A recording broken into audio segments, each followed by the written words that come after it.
രാജീവേട്ട എന്തെങ്കിലും പ്രശ്നമുണ്ടോ? എന്തെങ്കിലും പറയാൻ വരികയാണോ? എന്താ പറ, കേക്കട്ടെ പറ. ഓഹോ, മനസ്സിലായി. ഷാജസ്കറിയ അല്ലേ? അതാണ് ഉദ്ദേശിച്ചത്. കുഴപ്പമില്ല, പോരട്ടെ. ഷാജസ്കറിയ പറ, ബാക്കി പറ, കേക്കട്ടെ. നമ്മുടെ നാട്ടിലൊരു പ്രധാനപ്പെട്ട ഒരു മാധ്യമക്കാർ. ഇത് സമയം എടുക്കും. എന്തായാലും ഇത് PC ജോർജിന് എന്തോ പറയാനുണ്ട്. നമ്മുടെ രാജീവ് ചന്ദ്രശേഖരനെ അഭിസംബോധന ചെയ്തെന്തോ പറയാൻ പോകുന്നു. എന്താ PC പറയാനുള്ളത്? കേക്കട്ടെ.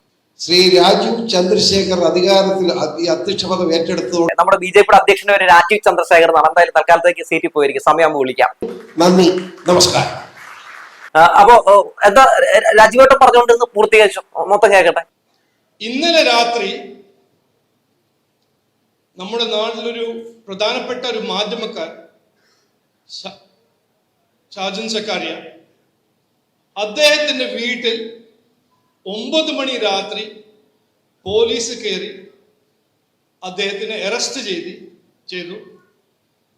ഷർട്ട് ഇടാൻ സമ്മതിച്ചില്ല. അദ്ദേഹത്തിനെ ജയിലിൽ കൊണ്ടുപോയി ജയിലിടാൻ ശ്രമിച്ചു. അപ്പോ ബഹുമാനപ്പെട്ട മുഖ്യമന്ത്രിയോട് പറയാൻ എനിക്ക് ഒരു സന്ദേശം, ഒരു മെസ്സേജ്. ഇത് ചൈനയല്ല, ഇത് സ്റ്റാലിന്റെ റഷ്യയല്ല, ഇത് ഇന്ത്യയാണ്, ഇത് കേരള നാടാണ്. ഇവിടെ ആരാണെങ്കിലും നമ്മുടെ ജനാധിപത്യ സംവിധാനത്തിൽ, നമ്മുടെ കോൺസ്റ്റിറ്റ്യൂഷനിൽ എല്ലാവർക്കും അവകാശമുണ്ട്, ഫ്രീ സ്പീച്ചിന്റെ ഒരു അവകാശമുണ്ട്. 9 കൊല്ലം ഒന്നും ചെയ്തില്ലെങ്കിൽ മാധ്യമക്കാർ ഇത് പറയും, നിങ്ങൾ ചെയ്തില്ല എന്ന്. അതിനെ യോജിപ്പിക്കുക, അത് വിയോജിപ്പിക്കുക, അത് മുഖ്യമന്ത്രിയുടെ അവകാശം. പക്ഷേ ഇവിടെ മാധ്യമക്കാർക്കും എല്ലാവർക്കും ഉണ്ട് അവകാശങ്ങൾ. അതിനെ ലംഘിക്കാൻ ഞങ്ങൾ സമ്മതിക്കില്ല. ഞാൻ ആദ്യം അഭ്യർത്ഥിക്കുന്നു, ഇനിയും മുഖ്യമന്ത്രിക്ക് ഇത് മനസ്സിലായില്ലെങ്കിൽ ഞങ്ങൾ ഇറങ്ങിയിട്ട് മനസ്സിലാക്കും. കേട്ടല്ലോ, നുണയടിക്കുക. നമ്മുടെ രാജീവ് ചന്ദ്രശേഖർജിനെ കഴിഞ്ഞ് വേറെ ആളുണ്ട്. കഴിഞ്ഞ കുറച്ച് ദിവസമായിട്ട് പലയിടങ്ങളിലും ഒക്കെ ഇതുപോലുള്ള കൺവെൻഷനുകൾ നടത്തിയിട്ട് കേരളത്തിൽ LDF സർക്കാർ നടത്തുന്ന എല്ലാ വികസനങ്ങളും ഞമ്മന്റെ വികസനങ്ങളാണ്, ഞമ്മന്റെ പാർട്ടിയാണ് ഇതെല്ലാം കൊണ്ടുവന്നതെന്ന് പറഞ്ഞ് ഒരു എട്ടുകാലി മമ്മുഞ്ഞ് കളിച്ച് നടക്കുകയാണ്. ചന്ദ്രനടിക്ക് ശേഷം നുണയടിയും ഇറക്കിക്കൊണ്ട് താൻ ഇതിലൊക്കെ ഒരു ബിരുദാനന്തര ബിരുദമെടുത്ത വ്യക്തിയാണ് എന്ന് തെളിയിച്ചുകൊണ്ടിരിക്കുകയാണ് രാജീവ് ചന്ദ്രശേഖർ. എന്തായാലും ഷാജസ്കറിയെ പറ്റിയാണ് മൂപ്പര് പറഞ്ഞു വന്നത്. ഷാജസ്കറിയെ പറ്റി മൂപ്പര് പറയുന്ന സ്റ്റൈൽ കണ്ടോ? എന്തിനു വേണ്ടിയാണ് ഷാജസ്കറിയെ അറസ്റ്റ് ചെയ്തിരിക്കുന്നതെന്ന് പോലും നമ്മുടെ രാജീവ് ചന്ദ്രശേഖർ പറയുന്നില്ല. അതെന്തുകൊണ്ടായിരിക്കും രാജീവ് ചന്ദ്രശേഖർ പറയാത്തത്? BJPയുടെ ഒരു ഏജന്റാണ് ഷാജസ്കറി എന്ന കാര്യത്തിൽ യാതൊരു തർക്കവുമില്ല. ഈ മൂപ്പരെ പോലീസ് അറസ്റ്റ് ചെയ്യുമ്പോഴും ഇയാളെ സപ്പോർട്ട് ചെയ്ത് രംഗത്തേക്ക് വരുന്നത് സംഘികളും സംഘിനികളും മാത്രമാണ്. എന്തുകൊണ്ടാണ്? അയാൾ പറയുന്ന രാഷ്ട്രീയം അവർക്ക് മാത്രമാണ് ദഹിക്കുന്നത്. അവരെന്തൊക്കെയാണോ, അതായത് സംഘികളും സംഘപരിവാരങ്ങളും എന്താണോ പറയാൻ ആഗ്രഹിക്കുന്നത് അത് മുഴുവൻ ഈ മാലിന്യത്തിന്റെ വായിലൂടെയാണ് പുറത്തേക്ക് വിട്ടുകൊണ്ടിരിക്കുന്നത്. അങ്ങനെ ഷാജസ്കറിയെ അറസ്റ്റ് ചെയ്തത് ഈ പിണറായി വിജയൻ സർക്കാരിന്റെ കാലഘട്ടത്തിലെ ഭരണത്തെ പറ്റി വിമർശിച്ചത് കൊണ്ടാണ്, ഈ 9 വർഷ കാലഘട്ടത്തിൽ നടന്ന പല കാര്യങ്ങളെയും ചൂണ്ടിക്കാണിച്ചതുകൊണ്ടാണെന്നൊക്കെയാണ് നമ്മുടെ രാജീവ് ചന്ദ്രശേഖർ ജി പറഞ്ഞു ഒപ്പിക്കാൻ വേണ്ടി ശ്രമം നടത്തുന്നത്. ജയിലിടാൻ ശ്രമിച്ചു. എന്തിനു വേണ്ടിയാണ് ഈ പറയുന്ന ഷാജസ്കറിയെ പോലീസ് അറസ്റ്റ് ചെയ്തതെന്ന് അറിയാമോ? അതായത് മാഹി സ്വദേശിനിയായ ഒരു സ്ത്രീയെ അപകീർത്തിപ്പെടുത്തി. ഈ നിരന്തരം വ്യാജ വാർത്ത ചെയ്ത് ഈ പറയുന്ന പോലെ പെൺകുട്ടികളെ കാണുമ്പോൾ, ഈ സ്ത്രീകളെ കാണുമ്പോൾ ഈ ചങ്ങാതിക്ക് ഒരു പ്രത്യേക രീതിയിലുള്ള ചൊറിച്ചിലുള്ളതാണല്ലോ. അങ്ങനെ ആ ചൊറിച്ചില് ഈ പറയുന്നത് പോലെ അവർക്കെതിരെ ഒരു വാർത്ത ചെയ്തുകൊണ്ട് തീർക്കാൻ ശ്രമം നടത്തിയപ്പോൾ അവരൊരു കേസ് കൊടുത്തു. ഇത് UP ഒന്നും അല്ലല്ലോ രാജീവ് ചന്ദ്രശേഖർജി. ഈ നമ്മുടെ കേരളം ഭരിക്കുന്നത് LDF സർക്കാരാണല്ലോ. അതുകൊണ്ട് ഇവിടെ സ്ത്രീകൾക്കെതിരെയൊക്കെ എന്തെങ്കിലും രീതിയിലുള്ള തോന്നിവാസം കാണിച്ചാൽ, തെമ്മാടിത്തരം കാണിച്ചിട്ടുണ്ടെങ്കിൽ മുഖം നോക്കാതെ നടപടി എടുക്കുന്ന ഒരു സർക്കാരാണ് നമ്മുടെ കേരളം ഭരിക്കുന്നത്. അങ്ങനെ ആ പെൺകുട്ടി കേസ് കൊടുത്തപ്പോ ഈ മൂപ്പരെ പിണറായി വിജയന്റെ പോലീസ് തൂക്കിയെടുത്ത് അകത്തിട്ടു. ഇതിനെയാണ് സ്ത്രീ സുരക്ഷ എന്ന് പറയുന്നത് രാജീവ് ചന്ദ്രശേഖർജി. നമ്മൾ ഇത് മറ്റുള്ള സംസ്ഥാനങ്ങളിൽ, BJP ഭരിക്കുന്ന സംസ്ഥാനങ്ങളിലൊക്കെ അധികം കണ്ട് പരിചിതമായിട്ടുണ്ടാവില്ല. കാരണം അവിടെ ഒന്നും ഇങ്ങനെയുള്ള സിസ്റ്റത്തിനുള്ള ഒരു സാധ്യതയില്ല. ഇവിടെ ഏതെങ്കിലും പെൺകുട്ടികൾക്കെതിരെ ഏതെങ്കിലും രീതിയിലുള്ള അതിക്രമം കാണിച്ചിട്ടുണ്ടെങ്കിൽ പിന്നെ നോക്കണ്ട, ഏത് വലിയ മൂപ്പരാണെങ്കിലും പിടിച്ച് അകത്തിടാൻ യാതൊരു മടിയും ഈ സർക്കാർ കാണിക്കില്ല. അപ്പൊ അതിന്റെ പേരിലാണ് ഈ പറയുന്ന പോലെ ഷാജസ്കറിയെ പൊക്കിയെടുത്ത് അകത്തിട്ടത്. എന്നിട്ട് പിണറായി വിജയനെ വിമർശിച്ചതിന്റെ പേരിലാണെന്നൊക്കെ പറയാൻ ഇത്രയും ഉളുപ്പ് ഉണ്ടോ എന്ന് ചോദിച്ചു പോവുകയാണ്. ഈ മൂപ്പർക്ക് ഈ എഴുതി കൊടുക്കുന്ന PR ടീംസിന് ആദ്യം തന്നെ ഒരു വലിയ ബിഗ് സല്യൂട്ട്. വേറെ ഒന്നും കൊണ്ടല്ല, ഏറിൽ നിന്ന് ഏറിലേക്കാണല്ലോ ഈശ്വര നമ്മുടെ രാജീവ് ചന്ദ്രശേഖരനെ ഈ PR ടീം പറഞ്ഞയക്കുന്നതെന്ന് ആലോചിക്കുമ്പോൾ ചിരിക്കാനും വയ്യ, കരയാനും വയ്യ. മാത്രവുമല്ല, ഈ നമ്മുടെ പിണറായി വിജയൻ സർക്കാരിനെ വിമർശിച്ചതിന്റെ പേരിൽ അകത്തിടാനാണെങ്കിൽ ഈ നാട്ടിലെ ഒട്ടുമിക്ക മാധ്യമ പ്രവർത്തകരെയും പിടിച്ച് അകത്തിടേണ്ട വരും. മനസ്സിലായോ? കാരണം ഈ സർക്കാരിനെതിരെ ഒരു ദിവസം ഒരു 4-5 വ്യാജ വാർത്തയെങ്കിലും യുവമാര് പുറത്തുവിടാറുണ്ട്. ഈ സർക്കാരിനെതിരെ, ഈ മന്ത്രിസഭയിലെ മന്ത്രിമാർക്കെതിരെയൊക്കെ നമ്മുടെ ഇവിടത്തെ ഈ മാപ്രകൾ എന്ന് പറയുന്ന ഒരു പറ്റം നമ്മുടെ സംസ്ഥാന വിരുദ്ധരായിട്ട് നിൽക്കുന്ന ഒരു വിഭാഗം മാധ്യമ പ്രവർത്തകർ, മാപ്രകൾ ഇവിടെ കാണിച്ചുകൊണ്ടിരിക്കുന്ന തോന്നിവാസങ്ങൾ നമ്മൾ കണ്ടുകൊണ്ടിരിക്കുകയാണ്. ഗുരുതരമായിട്ടുള്ള വ്യാജ പ്രചരണങ്ങളല്ലേ ഇവർ നടത്തിക്കൊണ്ടിരിക്കുന്നത്. അപ്പോ അത്തരത്തിലുള്ള കാര്യങ്ങൾ നടത്തിക്കൊണ്ടിരിക്കുമ്പോഴും നമ്മുടെ സർക്കാർ ഈ പറയുന്ന അതിനെതിരെയൊക്കെ ഒരു നിയമ നടപടി സ്വീകരിച്ചുകൊണ്ട് അവരെയൊന്നും അകത്തിടാനായിട്ടുള്ള ശ്രമം നടത്തുന്നില്ല. മോദി സർക്കാരിനെ വിമർശിച്ചിട്ടുണ്ടെങ്കിൽ, മോദിക്കെതിരെ പറഞ്ഞിട്ടുണ്ടെങ്കിൽ അത്തരം കേന്ദ്ര സർക്കാരിനെതിരെ, BJPക്കെതിരെ ശബ്ദമുയർത്തുന്ന മാധ്യമ പ്രവർത്തകരെ നിങ്ങൾ ഇരുമ്പ് അഴിക്കുള്ളിൽ ആക്കാറില്ലേ? അങ്ങനെ ആക്കിക്കൊണ്ട് മാധ്യമ വേട്ട നടത്തിക്കൊണ്ട് ആ ശബ്ദം ഇല്ലാതാക്കാൻ വേണ്ടി ശ്രമം നടത്താറില്ല. അങ്ങനെയുള്ള പണിയൊന്നും നമ്മുടെ കേരളത്തിലെ ഇടതുപക്ഷ ജനാധിപത്യ മുന്നണി സർക്കാർ ചെയ്യില്ല. മിസ്റ്റർ രാജീവ് ചന്ദ്രശേഖർജി, ഇവിടെ ഏതെങ്കിലും മാധ്യമ പ്രവർത്തകരെയൊക്കെ പിടിച്ച് അകത്തിട്ടിട്ടുണ്ടെങ്കിൽ ഇത്തരത്തിലുള്ള കേസുകളായിട്ട് ബന്ധപ്പെട്ടിട്ടാണ്. അല്ലാതെ സർക്കാരിനെ വിമർശിച്ചതിന്റെ പേരിൽ, പിണറായി വിജയനെ വിമർശിച്ചതിന്റെ പേരിൽ, പിണറായി വിജയനെയും സർക്കാരിനെതിരെയും നുണവാർത്ത എഴുതുന്നതിന്റെ പേരിലൊന്നും ഇവിടെ ഒരു മനുഷ്യനെയും പിടിച്ച് അകത്തേക്കിടില്ല. ഇവിടെ അത്തരം മാധ്യമ പ്രവർത്തകർ ഏത് രീതിയിലുള്ള ഇത്തരം വ്യാജ പ്രചരണങ്ങൾ നടത്തിയാലും അവരെയൊക്കെ ആ തികഞ്ഞ അവജ്ഞയോടെ തള്ളിക്കളയുക മാത്രമേ ചെയ്യാറുള്ളൂ. അല്ലാതെ അതിന്റെ പേരിൽ ഒരു പ്രതികാര നടപടിയൊന്നും സ്വീകരിക്കാറില്ല. അപ്പോ ഈ രാജീവ് ചന്ദ്രശേഖർജി എന്താണ് പറഞ്ഞു ഒപ്പിക്കാൻ ശ്രമം നടത്തുന്നത്? UPയിലും അതുപോലെ തന്നെ ഗുജറാത്തിലുമൊക്കെ ഇവർ നടത്തുന്നത് പോലുള്ള പല വ്യാജ പ്രചരണങ്ങൾ നടത്തി നമ്മുടെ നാട്ടിലെ ജനങ്ങളെ തെറ്റിദ്ധരിപ്പിച്ചുകൊണ്ട് BJPയുടെ കുടക്കീഴിൽ നിർത്താൻ വേണ്ടിയുള്ള ശ്രമമാണ് നടത്തിക്കൊണ്ടിരിക്കുന്നത്. പക്ഷെ ഇത് കേരളമാണല്ലോ. ഈ കർണാടകക്കാരൻ്റെ അടുത്ത് പറഞ്ഞാൽ മനസ്സിലാകുമോ?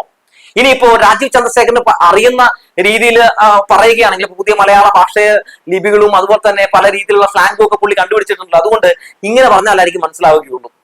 മിസ്റ്റർ രാജീവ് ചന്ദ്രശേഖർജി, ഇത് നമ്മളുടെ കർണാടകയല്ല കേട്ടോ. ഇവിടുത്തെ മലയാളികൾക്ക് നല്ല മൂളയാണ്, അവർക്ക് നല്ല ബുദ്ധിയാണ്. അതുകൊണ്ട് ഇവിടെ വന്നിട്ട് ഇമാതിരി മണ്ടത്തരമൊക്കെ പറഞ്ഞിട്ടുണ്ടെങ്കിൽ ഇവിടുത്തെ ആൾക്കാർ അടിച്ച് ഏറിൽ കേട്ടും. അതുകൊണ്ട് ശ്രദ്ധിക്കണം. ഇടയ്ക്കൊക്കെ ഈ മുതിര വാക്യം വിളിച്ചുകൊണ്ടും എന്റെ കടുമ നിറവേറ്റുകൊണ്ടും ഒന്നും കാറുമില്ല. അതുകൊണ്ട് ശ്രദ്ധിച്ചു വേണം സംസാരിക്കാൻ. കാരണം ഇവിടെ ഉള്ളവർക്ക് അറിയാമല്ലോ, കുറച്ച് വിദ്യാഭ്യാസവും അതുപോലെ തന്നെ പ്രബുദ്ധരുമാണ് മലയാളികൾ. അത് കുറച്ച് കഴിയുമ്പോൾ മനസ്സിലായിക്കോളും. ഇപ്പോഴും ഏറിൽ നിന്ന് താഴെ ഇറങ്ങിയിട്ടില്ലല്ലോ. അപ്പോ ഈ പറയുന്ന രാജീവ് ചന്ദ്രശേഖർജി സത്യത്തിൽ ഇപ്പൊ കാണിച്ചുകൊണ്ടിരിക്കുന്ന പല കോപ്രായങ്ങളും കാണുമ്പോൾ സത്യത്തിൽ ജനങ്ങൾ പൊട്ടിച്ചിരിക്കുകയാണ്.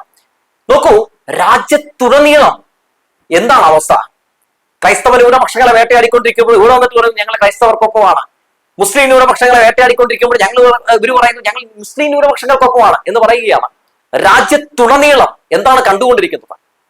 പലയിടങ്ങളിലും നമുക്കറിയാമല്ലോ പല രീതിയിലുള്ള കലാപങ്ങൾ നടന്നുകൊണ്ടിരിക്കുന്നു. ഇതിന്റെയൊക്കെ സൂത്രധാരന്മാരാണ്? മണിപ്പൂരിൽ ഒരു കലാപം നടക്കുമ്പോൾ ആ കലാപത്തിന്റെ തീ കടത്താൻ പോലും ശ്രമം നടത്താത്ത ഒരു പ്രധാനമന്ത്രിയല്ലേ ഇന്ന് രാജ്യം ഭരിക്കുന്നത്? നമ്മൾ കണ്ടുകൊണ്ടിരിക്കുകയല്ലേ. എത്ര നാൾക്ക് ശേഷമാണ് മണിപ്പൂർ വിഷയവുമായി ബന്ധപ്പെട്ട്, മണിപ്പൂരിൽ നടക്കുന്ന കലാപവുമായി ബന്ധപ്പെട്ട് പ്രധാനമന്ത്രി നരേന്ദ്രമോദി ഒന്ന് വാതുറക്കാൻ തയ്യാറായത്? മാത്രവുമല്ല, നമ്മളെന്താണ് ജബൽപൂരിൽ കണ്ടത്? നമ്മളെന്താണ് ഗുജറാത്തിൽ കാണുന്നത്? നമ്മളെന്താണ് ഉത്തർപ്രദേശിൽ കാണുന്നത്? പലയിടങ്ങളിലും ന്യൂനപക്ഷങ്ങൾ വേട്ടയാടുന്ന കാഴ്ചയിൽ നമ്മൾ കണ്ടുകൊണ്ടിരിക്കുന്നത്. എന്നിട്ട് ഇവിടെ വന്നിട്ട് ഇങ്ങനെ കണ്ണുനീര് ഒഴുക്കിക്കൊണ്ട് ഇങ്ങനെ ജനങ്ങളെ പറ്റിക്കാൻ നാണാവുന്നില്ല മിസ്റ്റർ രാജീവ് ചന്ദ്രശേഖർ?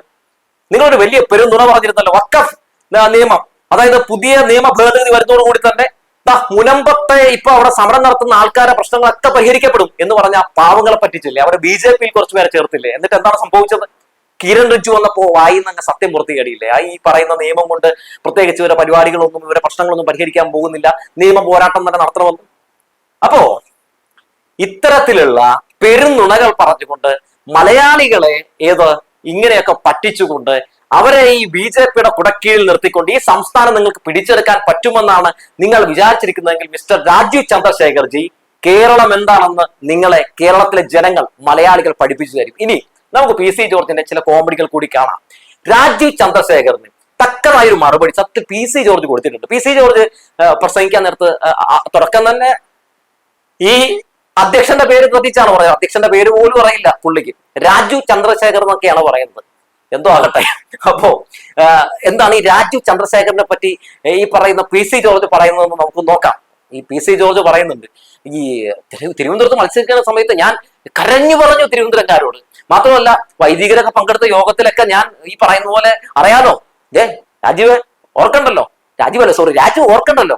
അപ്പോ ഞാൻ പ്രസംഗിച്ചു, പക്ഷെ അവരെല്ലാവരും കാലുവാരി എന്നൊക്കെയാണ് പി സി ജോർജ് പറയുന്നത്. അതായത് ഇങ്ങേര് എന്തൊക്കെ രീതിയിലുള്ള പ്രഹസനം നടത്തിയാലും ഇതൊക്കെ ഇവിടത്തെ ന്യൂനപക്ഷങ്ങളും ഇവിടത്തെ മലയാളികളും യഥാർത്ഥ ചിത്രം എന്താണെന്ന് ഇവരൊക്കെ എന്താണെന്ന് മനസ്സിലാക്കുന്നുണ്ട് എന്നതിനുള്ള ഏറ്റവും വലിയ ഉദാഹരണമാണല്ലോ തിരുവനന്തപുരത്ത് ഇയാൾക്ക് കൊടുത്ത അടി.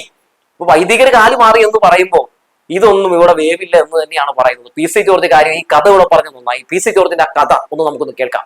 തിരുവനന്തപുരംകാരോട് എനിക്കൊരു ഇച്ഛകാരിശുണ്ട്. ഞാനതിപ്പോ ഇവിടെ പറയുന്നില്ല യോഗത്തിൽ. ഞാൻ അന്ന് 5 ദിവസം അവിടെ പോയി കിടന്നവനാ തിരുവനന്തപുരത്ത്. കരഞ്ഞോണ്ട് ഞാൻ പറഞ്ഞു, ഈ മനുഷ്യനെ ജയിപ്പിക്ക്, കേരളം രക്ഷപ്പെടും ഞാൻ പറഞ്ഞു. കേൾക്കണ്ടേ? കേൾക്കാത്ത ആളുകളൊന്നും ഞാൻ ഇവിടെ പരസ്യം കുറ്റപ്പെടുത്തുന്നില്ല. വലിയൊരു സമ്മേളനത്തിൽ 113ഓളം വൈദികരിക്കുന്ന യോഗത്തിൽ ഞാൻ പ്രസംഗിച്ചു.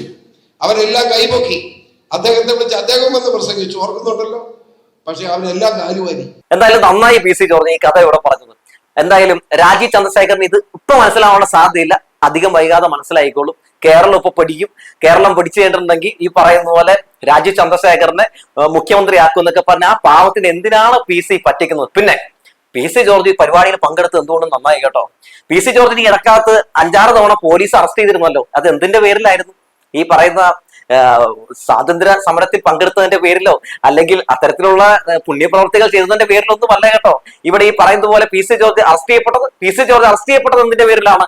വർഗീയ വിദ്വേഷം പറഞ്ഞതിന്റെ പേരിൽ, മതസ്പർദ്ധ വളർത്തിയതിന്റെ പേരിൽ, ഇതിന്റെയൊക്കെ പേരിലാണ് പി സി ജോർജ് അറസ്റ്റ് ചെയ്യപ്പെട്ടത്. എന്തായാലും പി സി ജോർജിനെയും ഈ കോട്ടയത്ത് ഈ പരിപാടിയിൽ പങ്കെടുപ്പിച്ചത് എന്തുകൊണ്ട് നന്നായി എന്ന് പറഞ്ഞു വെച്ചുകൊണ്ട് നിർത്തുകയാണ്. അപ്പൊ പി സി ജോർജെ മറക്കണ്ട, ബി ജെ പിയുടെ സംസ്ഥാന അധ്യക്ഷന്റെ പേര് രാജീവ് ചന്ദ്രശേഖർ എന്നാണ്. ഒന്ന് എഴുതി പഠിക്കുന്നത് എന്തുകൊണ്ട് നന്നായിരിക്കും. പിന്നെ രാജീവ് ചന്ദ്രശേഖർജി ഇനി ഇത്തരത്തിൽ ആർക്കെങ്കിലും ഈ മാധ്യമ പ്രവർത്തകർക്ക് എന്തെങ്കിലുമൊക്കെ ഒരു പിന്തുണ പ്രഖ്യാപിക്കുന്നുണ്ടെങ്കിൽ അവരുടെ പേരൊക്കെ ഒന്ന് കറക്റ്റായിട്ട് എഴുതി പഠിച്ചിട്ട് പറയുന്നത് എന്തുകൊണ്ട് നല്ലതായിരിക്കും എന്ന് പറഞ്ഞു വെക്കുകയാണ്. എന്നാൽ ഈ പരിപാടിയൊക്കെ അവിടെ ഇരുന്ന് കാണുന്ന മിത്രങ്ങളുടെ അവസ്ഥ ആലോചിക്കുമ്പോഴാണ് ദൈവമേ നമിച്ചു